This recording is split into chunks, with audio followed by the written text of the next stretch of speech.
और modern physics हमने discovery of electron, discovery of proton, discovery of neutron, हमने यह सब समझ लिया था। और किस तरह से जे थॉमसन ने इलेक्ट्रॉन की प्रेजेंस कंक्लूड करी, गोल्डस्टेन ने प्रोटॉन की प्रेजेंस कंक्लूड करी और चार्विक ने न्यूट्रॉन की प्रेजेंस कंक्लूड करी। अब इलेक्ट्रॉन, प्रोटॉन और न्यूट्रॉन की डिस्कवरी से यह बात तो पूरी तरह से साबित हो गई कि डाल्टन की थ्योरी पूरी तरह से गलत थी। डाल्टन ने जो कहा था, एटम किसी भी मैटर का सबसे छोटा यूनिट होता है, सबसे छोटा पार्टिकल होता है, एटम से छोटा कुछ भी नहीं हो सकता, एटम को फर्दर डिवाइड नहीं करा जा सकता। यह बात गलत साबित हो गई थी। यह बात समझ में आ चुकी थी कि एटम से भी छोटे पार्टिकल होते हैं, एटम के ही अंदर होते हैं, और उन पार्टिकल को एटम के अंदर से बाहर भी निकाला जा सकता है, और वह पार्टिकल इलेक्ट्रॉन, प्रोटॉन और न्यूट्रॉन होते हैं। इलेक्ट्रॉन नेगेटिवली चार्ज पार्टिकल होते हैं, प्रोटॉन पॉजिटिवली चार्ज पार्टिकल होते हैं, न्यूट्रॉन न्यूट्रल पार्टिकल होते हैं। ओवरऑल कोई सा भी एटम न्यूट्रल होता है, और एटम के न्यूट्रल होने के लिए उसमें number of neutron, number of electron और नंबर ऑफ प्रोटॉन बराबर होने चाहिए, और न्यूट्रॉन उन इलेक्ट्रॉन और प्रोटॉन को स्टेबिलिटी देने के लिए होते हैं। यह सारी बात समझ में आ चुकी थी, मगर अब एक नया सवाल सामने खड़ा हो चुका था। जब एटम के अंदर इलेक्ट्रॉन, प्रोटॉन और न्यूट्रॉन होते हैं, तो अब नया सवाल यह है कि आखिर ये इलेक्ट्रॉन, प्रोटॉन और न्यूट्रॉन एटम के अंदर कैसे जमे हुए होते हैं? What is their exact arrangement? What is exact structure of atom? How do exactly atom looks like? Atom कैसा दिखता होगा? यह सवाल अब सभी के दिमाग में था, और डेफिनेटली जब यह सवाल दिमाग में आया तो इस सवाल का जवाब सबसे पहले जो पूछा गया, जो सबसे पहले इस सवाल का जवाब दिया, that was suggested by J Thomson. J Thomson ने ही इनफैक्ट ये सारी कहानी चालू करी थी इलेक्ट्रॉन को डिस्कवर करके, और जे थॉमसन का उस समय काफी अधिक नाम चलने लगा था। जे थॉमसन से ही सबसे पहले शायद पूछा गया होगा कि सर एग्जैक्टली आप क्या सोचते हैं कि एटम कैसा दिखता होगा, किस तरह का होता होगा, इसमें इलेक्ट्रॉन, प्रोटॉन और न्यूट्रॉन कैसे रखे रहते हैं? जे थॉमसन शायद उस समय पर तरबूज खा रहा होगा, या वो जो प्लम, जो एक फल होता है, वह खा रहा होगा। तरबूज खाते खाते जे थॉमसन का दिमाग चला। He thought there lie symmetry in the universe. पूरे यूनिवर्स में एक सिमेट्री है। सन स्फेरिकल शेप में है, सन अपने आप बना है और यह एक स्फेरिकल शेप में है। अर्थ को किसी ने बनाया नहीं है, ये अपने आप बनी है और अपने आप इसने शेप लिया है, और ऑटोमेटिकली इसने भी एक स्फेरिकल शेप ले लिया है। मून को भी किसी ने नहीं बनाया है। किसी इवेंट के दौरान मून अपने आप बना है, और यह बॉडी जो अपने आप बनी है, इसने भी स्फेरिकल शेप ले ली है। जितने भी प्लैनेट्स हैं, यह सब स्फेरिकल शेप। तरबूज को भी कोई बनाता नहीं है, ये अपने आप बन जाता है, ये अपने आप बड़ा होता जाता है और अपने आप ये गोल शेप लेते जाता है। उसने कहा, उसने सोचा कि कोई सी भी बॉडी जो अपने आप बन रही है, अपने आप बढ़ रही है, वो इन स्पॉन्टेनियस मैनर एक स्फेरिकल शेप ले लेती। उसने कहा, हो ना हो, एटम को भी कोई बना तो नहीं रहा है, अपने आप ही बन रहा है, और यदि यह एटम अपने आप बना है तो डेफिनेटली एटम का भी एक स्फेरिकल शेप होना चाहिए। एटम भी एक तरबूज के माफिक दिखना चाहिए। It was plum pudding model suggested by J.J. Thomson. This was plum pudding model. J.J. Thomson ने कहा जिस तरह से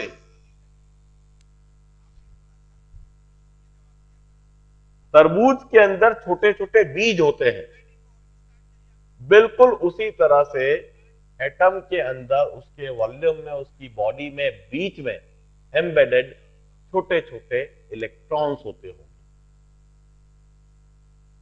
और जिस तरह से तरबूज के बीच में लाल लाल जो उसका स्टफिंग, जो उसका गूदा होता है जिसे हम खाते हैं, बिल्कुल उसी तरह से एटम के अंदर बीच में प्रोटॉन्स होते होंगे जिनके अंदर बीच बीच में इलेक्ट्रॉन्स एम्बेडेड है। और जिस तरह से तरबूज के बाहर चारों तरफ एक हार्ड होल, एक हार्ड कवरिंग होती है जो कि उसके बीच के गूदे को एक तरीके से सिक्योर और सेफगार्ड करे हुए, प्रोटेक्ट करे हुए, बिल्कुल उसी तरह से एटम के चारों तरफ प्रोटॉन्स और इलेक्ट्रॉन्स को सेफगार्ड करते हुए एटम के चारों तरफ न्यूट्रॉन्स होते होंगे। This was plum pudding model suggested by J.J. Thomson. J.J. Thomson ने कहा इस तरह का एक एटम है, इस एटम के चारों तरफ इस तरह से न्यूट्रॉन्स हैं और इसके अंदर बीच में इस तरह से प्रोटॉन्स हैं और इस तरह से इनके बीच में छोटे छोटे electrons embedded.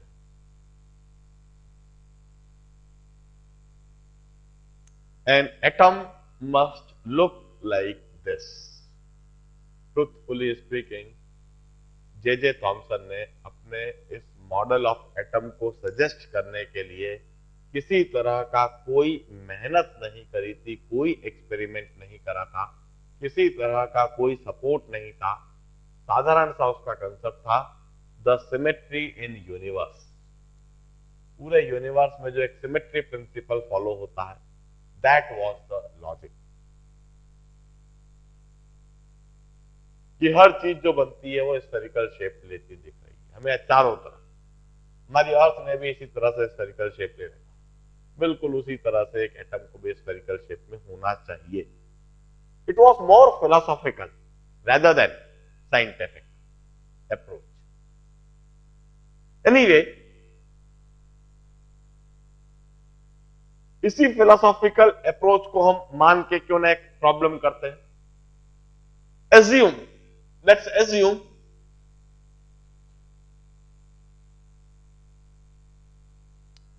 Thompson model of atom existed. सचमुच में मैटर उसी तरह से रहता जैसा थॉमसन ने बताया, और हाइड्रोजन का आयोनाइजेशन एनर्जी जो हमने मेजर करी है 13.6 इलेक्ट्रॉन वोल्ट, वो हमने मेजर कर ली। Let's assume Thomson model hold.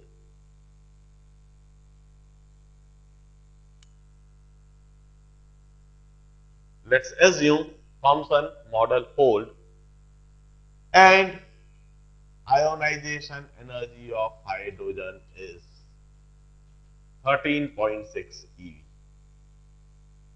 It's experimentally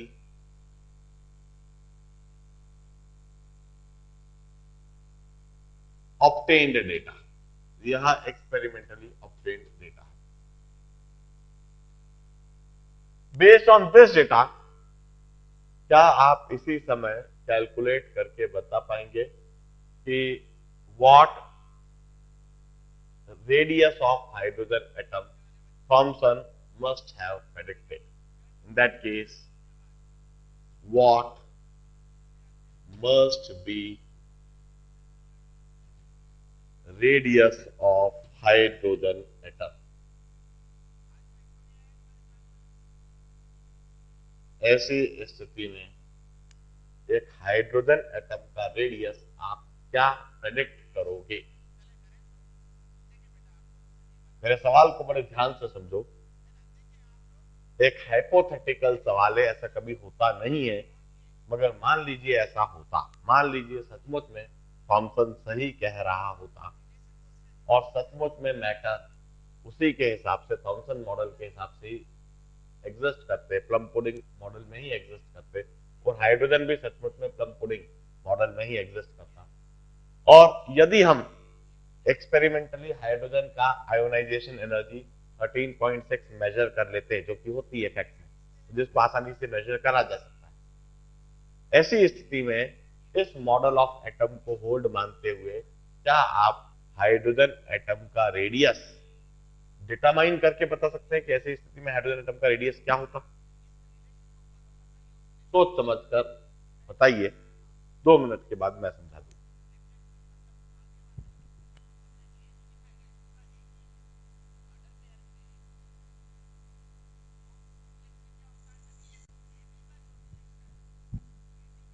देखिए, सबसे पहले हम यह सोचें कि थॉमसन के हिसाब से हाइड्रोजन एटम दिखेगा कैसे। According to Thomson, hydrogen atom ऐसा दिखेगा कि उसके पूरे वो एक स्फेरिकल शेप की बॉल होगी और सॉलिड स्फेरिकल शेप की बॉल, और उसके पूरे वॉल्यूम में इस तरह से पॉजिटिव चार्ज फैला हुआ होगा, और इसके पूरे वॉल्यूम में जो पॉजिटिव चार्ज फैला हुआ होगा that would be plus 1.6 into 10⁻⁻19 Coulomb's. इतना पॉजिटिव चार्ज फैला हुआ होगा इसके पूरे वॉल्यूम में, और इसके ठीक बीच में एक छोटा सा इलेक्ट्रॉन होना चाहिए। ठीक बीच में जो एक इलेक्ट्रॉन होएगा उस पर चार्ज होएगा 1.6 इंटू -1.6 इस तरह से एक हाइड्रोजन एटम होगा।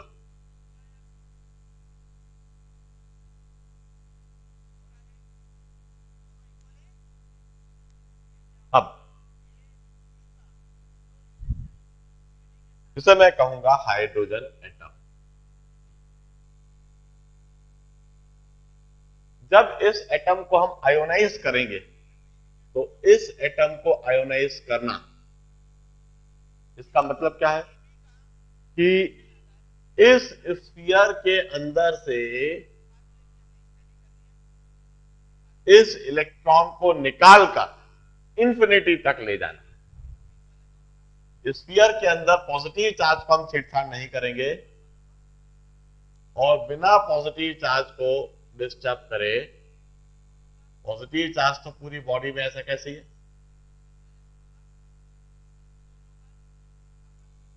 हम सिर्फ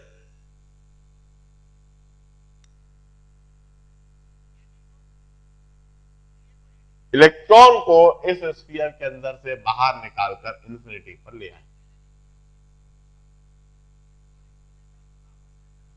इस तरह से यह H पॉजिटिव आयन बन गया है और यह एक इलेक्ट्रॉन बाहर आ गया है। हाइड्रोजन एटम से इस तरह से आयोनाइज कर दिया,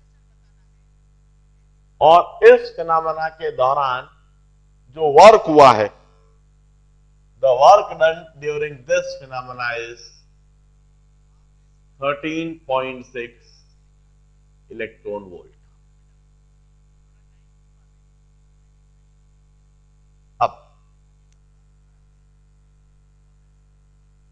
इस आधार पर हमें यह डिटरमाइन करना है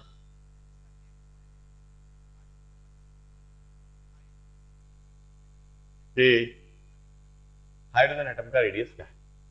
अब in fact it's a simple problem over electrostatics. Electrostatics पर प्रॉब्लम है, मैं पूछ मॉडर्न फिजिक्स में जरूर रहा हूं मगर कंसेप्ट इसमें इलेक्ट्रोस्टैट्स का। यदि कोई इंसुलेटर बॉल हो, इस इंसुलेटर बॉल पर पूरी बॉडी में प्लस क्यू चार्ज हो, यह इंसुलेटर बॉल, रबर बॉल, इस रबर बॉल पर प्लस क्यू चार्ज है, तो इस रबर बॉल के सेंटर पर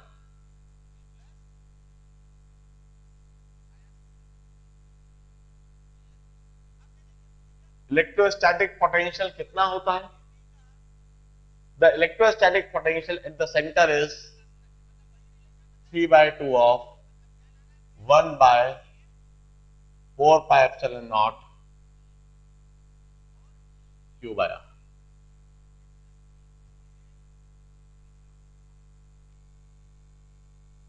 और इस रबर बॉल के इंफिनिटी पर इलेक्ट्रोस्टैटिक पोटेंशियल कितना होता है? It's 0। This is the concept of electrostatics. यदि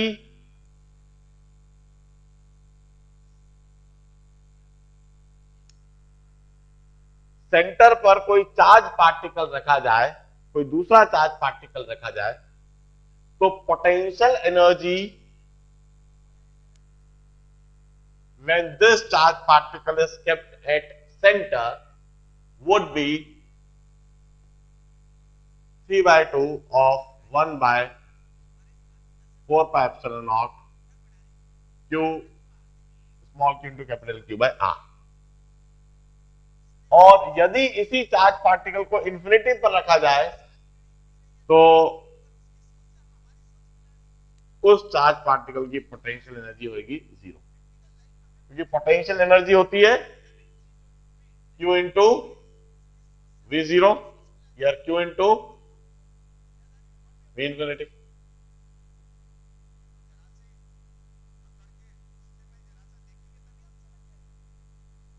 यह कंसेप्ट हमें पता है, बस यही कंसेप्ट हम इधर लगा रहे हैं। एक रबर बॉल, हाइड्रोजन एटम जो कि एक रबर बॉल के माफिक है, जिसके ऊपर प्लस ई चार्ज है और इसके सेंटर पर एक दूसरा चार्ज रखा हुआ है, इस सिस्टम की potential energy, initial potential energy जिसको हम कहेंगे, this initial potential energy is 3/2 of 1/4 pi epsilon naught into minus E charge centre पर है plus E charge rubber ball पर है, R is the radius of ball। This is the initial potential energy। और दूसरे case में जो final situation बन रही है, इसमें इसी रबर बॉल के इंफिनिटी पर एक इलेक्ट्रॉन रखा हुआ है, तो final potential energy when another charge is placed at infinity distance from this charge, the final potential energy is 0। Now work energy theorem says that work done is equal to change in energy, or work done is equal to final potential energy minus initial potential energy। अब work done की जगह पर मैं लिखूंगा 13.6 electron volt, जो कि दे रखा है। Ionisation energy is work done और energy needed to pull an electron from atom to infinity. Atom के अंदर से एक इलेक्ट्रॉन को इन्फिनिटी तक ले जाने के लिए जो एनर्जी देना पड़ेगी, जो वर्क करना पड़ेगा, वही आयोनाइजेशन एनर्जी है। तो वर्क डन की जगह लिख दिया 13.6 eV। Final potential energy, electron को जब इन्फिनिटी पर ले गए तो उसकी फाइनल पोटेंशियल एनर्जी 0 है, minus initial potential energy is, यह इनिशियल पोटेंशियल एनर्जी है, minus 3/2 of 1/4πε0 into E square by R, this much do।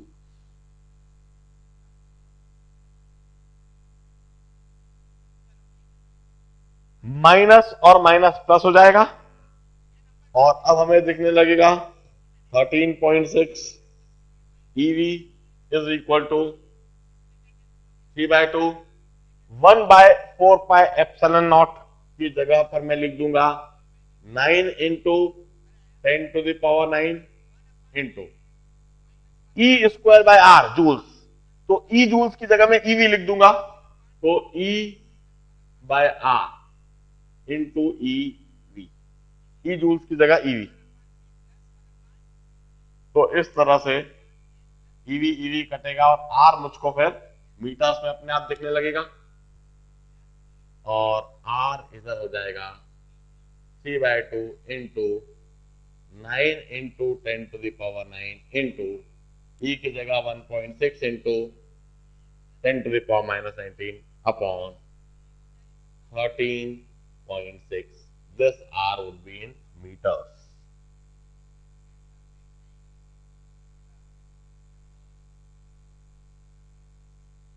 इसी समय कैलकुलेट करके देख लीजिए, रफली 1.5 आर्मस्ट्रॉन्ग के आसपास दिखेगा।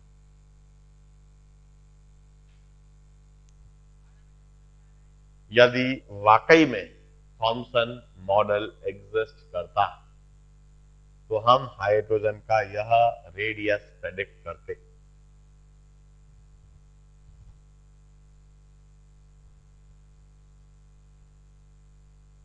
बड़े ध्यान से प्रॉब्लम को करने के तरीके को देखो। Once again, not a very easy problem। Problem modern physics में दे जरूर रहा हूं, but it involve the concept of electrostatics. वाकई में तुम्हें इलेक्ट्रोस्टैट्स को थोड़ा रिवाइज करवा रहा हूं। सबसे पहले यह जो प्रॉब्लम था, let's assume Thompson model hold, Thompson model यदि होल्ड करता है और हाइड्रोजन एटम का आयोनाइजेशन एनर्जी हमें एक्सपेरिमेंटली मिल जाती है, तो इस आधार पर हम हाइड्रोजन एटम का रेडियस क्या प्रेडिक्ट करेंगे। तो सबसे पहले हम हाइड्रोजन का आयोनाइजेशन फिनोमेना सोचते हैं और थॉमसन के हिसाब से हाइड्रोजन कैसा दिखता है यह सोचते हैं। थॉमसन के हिसाब से हाइड्रोजन एक रबर बॉल के माफिक होती है, एक ऐसी रबर बॉल जिसके पूरे वॉल्यूम में चार्ज फैला हुआ है, और पूरे वॉल्यूम में कितना चार्ज फैला हुआ है, प्लस 1.6 इंटू 10⁻⁻19। और इस रबर बॉल के ठीक बीच में एक छोटी सी पार्टिकल इलेक्ट्रॉन होता जिस पर चार्ज होता -1.6 इंटू 10⁻⁻19। ये हाइड्रोजन एटम होता अकॉर्डिंग टू थॉमसन। इसका आयोनाइजेशन करते तो क्या होता, इसका आयोनाइजेशन करते तो इसके अंदर से एक जो इलेक्ट्रॉन है उसको निकाल के बाहर ले जाते, तो अंदर से इलेक्ट्रॉन को बाहर लेकर गए इन्फिनिटी, तो जो बचा वो H पॉजिटिव आयन बचा और इलेक्ट्रॉन बाहर चला गया। यह ionization. According to definition of ionization, इस दौरान जो एनर्जी दे रहे हैं that is work done. Work done is 13.6 eV इस फिनोमेना के दौरान। अब इस आधार पर हमसे पूछा गया था कि हाइड्रोजन की रेडियस क्या होना चाहिए, तो इसके लिए हमने इलेक्ट्रोस्टैट्स के कंसेप्ट को रिकॉल करा। हमने कहा कि रबर बॉल जिस पर प्लस क्यू चार्ज है, पूरी रबर बॉल पे यदि प्लस क्यू चार्ज होगा तो इसके सेंटर पर जो पोटेंशियल होता है, ये एक्सप्रेशन हमने इलेक्ट्रोस्टैट्स में लिख रखा है, इट्स 3/2 इंटू 1/4πε0 Q/R। यदि ये रबर बॉल है, इंसुलेटर बॉल है, जिसके पूरे वॉल्यूम में चार्ज फैला हुआ होता है, तो सेंटर पर यह पोटेंशियल होता है, और इसके इनफाइनाइट डिस्टेंस पर चले जाए तो यह इलेक्ट्रोस्टैटिक पोटेंशियल होता है 0। अब पोटेंशियल एनर्जी क्या होती है? किसी भी पॉइंट पर क्यू चार्ज रखा तो उसकी पोटेंशियल एनर्जी होती है Q इंटू वी। यदि हम एक क्यू चार्ज सेंटर पर रखते हैं तो सेंटर पर उसकी पोटेंशियल एनर्जी होगी Q इंटू वी। तो ये V का एक्सप्रेशन और इसमें Q मल्टीप्लाई करते हैं। यदि हम कोई चार्ज को इंफिनिटी पर रखते हैं तो उसकी पोटेंशियल एनर्जी क्या होगी? Potential energy when charge is placed at infinity would be Q into V at infinity, but V at infinity is 0, तो उसकी पोटेंशियल एनर्जी होगी 0। बस यही कंसेप्ट हमने इस्तेमाल किया। हमने कहा कि एक इलेक्ट्रॉन जब सेंटर पर होता है, ये रबर बॉल, इसके सेंटर पर जब एक इलेक्ट्रॉन है तो इस पूरे सिस्टम की इनिशियल पोटेंशियल एनर्जी क्या होगी? इस पूरे सिस्टम की इनिशियल पोटेंशियल एनर्जी होगी P/2 1/ε0। इसमें प्लस Q चार्ज है पूरे रबर बॉल पर और सेंटर पर minus Q charge by R। और एक इलेक्ट्रॉन जब इससे इंफिनिटी पर रखा हुआ है तो इसकी पोटेंशियल एनर्जी क्या होगी? दिस 0। अब वर्क एनर्जी थ्योरम कहती है कि work done is equal to change in energy. Change in energy is final potential energy minus initial potential energy. Work done की जगह हमने लिख दिया 13.6 eV जो दे रखा है, is equal to final potential energy 0 हो गई माइनस इनिशियल पोटेंशियल एनर्जी के लिए हमने यह एक्सप्रेशन लिख दिया। सॉल्व करने के लिए हमने कहा कि जो E स्क्वायर जूल्स है तो E जूल्स की जगह EV लिख देंगे और सिर्फ एक E बचा रह जाएगा, EV से EV कट जाएगा। रेडियस के लिए R ऊपर लाए 13.6 नीचे ले गए, रेडियस का यह एक्सप्रेशन दिखने लगेगा। This is Thompson model of atom.